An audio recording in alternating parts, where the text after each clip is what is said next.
S CM sir. ಹೌದು, ಮುಖ್ಯಮಂತ್ರಿಗಳೇ ಮಾತಾಡ್ತಾ ಇರೋದು. ನಾನು ಸೂರ್ಯ ಮಾತಾಡೋದು. Is it? ಒಂದು ಇಂಪಾರ್ಟೆಂಟ್ ಕ್ಲೂ ಸಿಕ್ಕಿದೆ. ಹೌದಾ? ನಿಮ್ಮ ಹತ್ರ ಪರ್ಸನಲ್ ಮಾತಾಡ್ಬೇಕು. ನನ್ನ ಹತ್ರ ಪರ್ಸನಲ್ ಆಗಿ ಮಾತಾಡ್ಬೇಕಾ? ಹೌದು ಸರ್. ಓಕೆ, ಬರ್ತೀರಾ ತಾನೆ? ಬರ್ತೀನಿ.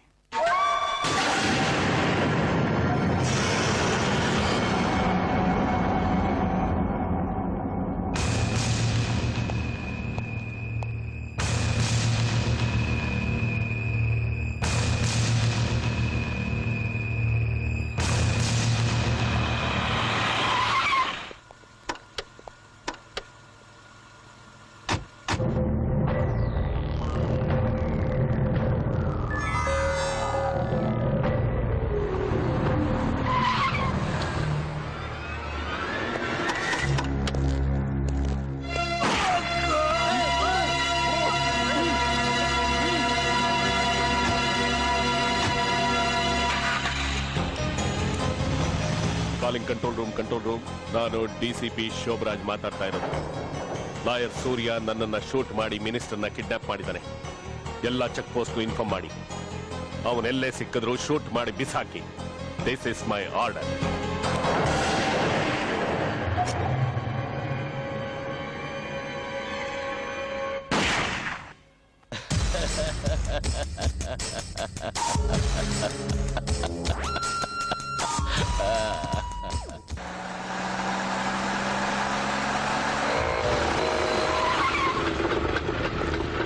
ಸೂರ್ಯ, ಮುಖ್ಯಮಂತ್ರಿಗಳನ್ನ ಕಿಡ್ನಾಪ್ ಮಾಡಿದ ಆರೋಪದ ಮೇಲೆ ನಿನ್ನ ಮೇಲೆ ಎನ್ಕೌಂಟರ್ಗೆ ಆರ್ಡರ್ ಆಗಿದೆ. ನೀನು ಸರೆಂಡರ್ ಆದ್ರೆ ಸರಿ, ಇಲ್ಲ ಅಂದ್ರೆ ಶೂಟ್ ಮಾಡಬೇಕಾಗತ್ತೆ. ಕಮಾನ್, ಸರೆಂಡರ್.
ಸೀತೆಯನ್ನು ಕದ್ದು ರಾವಣ ತಪ್ಪು ಮಾಡ್ದ.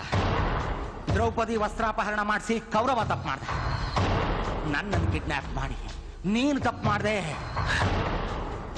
ಸೀತೆನ ಕದ್ದಾಗ ಜೊತೆಲಿ ರಾಮ ಇದ್ದ, ದ್ರೌಪದಿಗೆ ಅಣ್ಣನಾಗಿ ಕೃಷ್ಣ ಇದ್ದ. ಈಗ ನಿನ್ನ ಜೊತೆಲಿ ಸಾವು ಒಂದೇ ಇರೋದು, ಅದು ನಾನು. ಪ್ರತಿದಿನ ಮುಳುಗೋ ಸೂರ್ಯನ ನೋಡಿ ನಗೋ ಚಂದ್ರನ ಹಾಗೆ ಮಾತಾಡ್ತಾ ಇದೀಯ. ಸೂರ್ಯ ಮತ್ತೆ ಹುಟ್ಟು ಬರ್ತಾನೆ ಅನ್ನೋದನ್ನು ಮರೀತಾ ಇದೀಯಾ? ಸೂರ್ಯನ ಹೆಸರಿನಲ್ಲಿ ನಿನ್ನ ಕಿಡ್ನಾಪ್ ಮಾಡಿ ಎನ್ಕೌಂಟರ್ನ ಕ್ರಿಯೇಟ್ ಮಾಡಿ ಸೂರ್ಯನ ಸುಳಿವಿಲ್ಲದ ಹಾಗೆ ಮಾಡಿದೆ. ಎಷ್ಟೋ ಜನಕ್ಕೆ ವಿಧಾನಸೌಧದಲ್ಲಿ ಸೀಟ್ ಕೊಡಿಸ್ದೆ, ಮನೇಲಿ ಶೆಕೆ ಅಂತ ಎಸಿ ಹಾಕಿಸ್ದೆ, ಮಲಗಕ್ಕೆ ವಾಟರ್ ಬೆಡ್ ಕೊಡಿಸ್ದೆ. ಬೆಡ್ಡಲ್ಲಿ ಬೆಚ್ಚಗಿರ್ಲಿ ಅಂತ ಹುಡುಗಿರ್ನೂ ತಲೆ ಹಿಡ್ದೆ. ಇಡೀ ರಾಜಕಾರಣಿಗಳೇ ನನಗ್ ತಲೆ ಬಗ್ಸಿದ್ರು. ಆದ್ರೆ ನೀನೊಬ್ಬ ನನಗ್ ಸಿಗ್ಲಿಲ್ಲ. ನನ್ನ ತಲೆಗೆ ಬೆಲೆ ಕಟ್ಟಿ ಸೂರ್ಯನಿಗೆ ಸುಪಾರಿ ಕೊಟ್ಟೆ.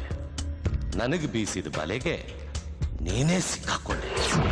ನನ್ನನ್ನು ಆಚೆ ಕಳಿಸಿ ನೀನು ಸಸ್ಪೆನ್ಸ್ ಆಗಿ ಮಾತಾಡ್ತಿದ್ದಾಗಲೇ ನಿನ್ನನ್ನ ಶೂಟ್ ಮಾಡಿ ಅದನ್ನ ಸೂರ್ಯನ ಮೇಲೆ ಹಾಕಿದ್ದಿದ್ರೆ ತುಂಬಾ ಚೆನ್ನಾಗಿರ್ತಿತ್ತು. ತಪ್ಪು ಮಾಡ್ಬಿಟ್ಟೆ. ಈಗಲೂ ಕಾಲ ಮಿಂಚಿಲ್ಲ. ಜನರ ದೃಷ್ಟಿಲಿ ಇವನ್ನ ಆ ಸೂರ್ಯನೇ ಕಿಡ್ನಾಪ್ ಮಾಡಿರೋದು.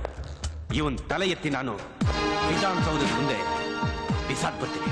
ಜನ ನಮ್ಮನ್ನ ಸದಾ ನೆನ್ಸ್ಕೋತಾ ಇರ್ಬೇಕು ಅಂದ್ರೆ ವಾರಕ್ಕೆ 7 ದಿನ ಇವ್ರ ದೇಹಗಳನ್ನ 7 ತುಂಡುಗಳನ್ನ ಮಾಡಿ ಒಂದೊಂದಾಗೇ ಇವ್ರ ಮನೆಗೆ ಪಾರ್ಸಲ್ ಮಾಡ್ತಾ ಇದ್ರೆ ಒಂಥರ ಡಿಫ್ರೆಂಟ್ ಆಗಿರುತ್ತಲ್ಲ.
ಜೀವಾಗೆ ಕೊಡುವುದು ಹೈ